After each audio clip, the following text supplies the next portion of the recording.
नमस्कार। मुझे लगता है कि यदि कहीं पर कुछ नहीं हो रहा है तो आज मौलाना तौकीर को भेज दिया जाए तो हर जगह का माहौल जो है बड़े शांतिपूर्ण लफ्ज़ों में,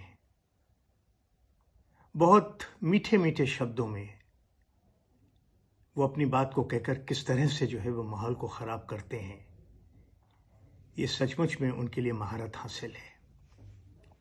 आजकल वो जिस तरह से भड़काऊ बयान दे देकर, और भड़काऊ बयान भी कैसे हैं जिसके द्वारा जो है वो कौम में को नफ़रत फैलाना, कौम को भड़काना, युवाओं को जो है वो आक्रोशित करना, इसमें उनकी सचमुच में पूरी महारत है।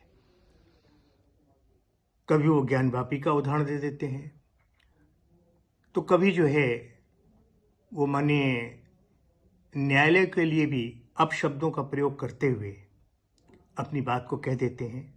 उनको बेईमान तक कहने में उन्हें कोई गुरेज नहीं होता है।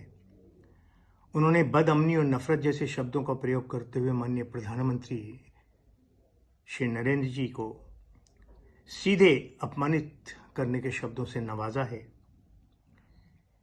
ऐसी इस प्रकार की बयानबाजी पूर्व में 2010 और 2012 के अंदर भी मुझे याद है कि बरेली के अंदर जब दंगे हुए थे तो उसमें मुख्य भूमिका जो है वो आप ही की थी। मैं इस परिप्रेक्ष्य में मौलाना तौकीर और उनकी मानसिकता रखने वाले लोगों को एक बात बहुत स्पष्ट रूप से कहना चाहता हूँ। आज जेल भरो आंदोलन करो, किसी को कोई आपत्ति नहीं। आप सरकार के खिलाफ विपक्ष का रोल निभाएं, खूब निभाएं, हमें कोई आपत्ति नहीं। परंतु इस सब की आड़ में माहौल को बिगाड़ने की कोशिश करना, ये बिल्कुल मत भूलिए कि हर क्रिया की प्रतिक्रिया होती है। भारत में आज भी बहुसंख्यक समाज जो है वो हिंदू है। हमने कभी भी संविधान के विरुद्ध, हमने कभी भी न्यायालय के विरुद्ध कार्य नहीं किया। अगर रामलला का आज भव्य मंदिर बना तो इतने वर्ष इसलिए लगे कि हमने न्यायालय के प्रतीक्षा की, उनके आदेश की प्रतीक्षा की।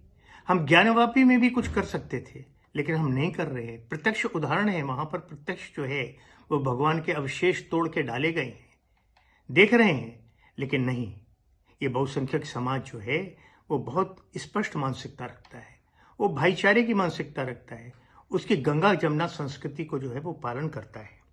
लेकिन माननीय तौकीर साहब क्यों इस तरह की बातें करते हैं, ये मेरी समझ के परे है। वो उत्तराखंड की आग को भी बरेली तक पहुंचाकर और पूरे भारत में फैलाना चाहते हैं जैसे उन्होंने अपनी बयानबाजी की है। ये उचित नहीं है। मैं स्पष्ट करना चाहता हूं कि 2010 और 12 के दंगे, जिसके अंदर माननीय न्यायालय ने और तत्कालीन जिलाधिकारी ने इनको जेल भेजा था, बरेली का माहौल को बिगाड़ने की कोशिश में ये सब हुआ था। कृपया भविष्य में इस प्रकार के कृत्य न करें जिससे बरेली और पूरे भारतवर्ष में कहीं पर भी जो है वो फिरका परस्ती में अंतर आए। मैं बरेली वासियों से अनुरोध करना चाहता हूं कि किसी प्रकार की अफवाह पर ध्यान न दें। शासन और प्रशासन और विशेषकर जो हमारी टू टायर सिस्टम की सरकार है, केंद्र में आपकी सरकार और प्रदेश में हमारी सरकार, उसकी मानसिकता जनहित में है, वो आपके साथ खड़ी है। धन्यवाद।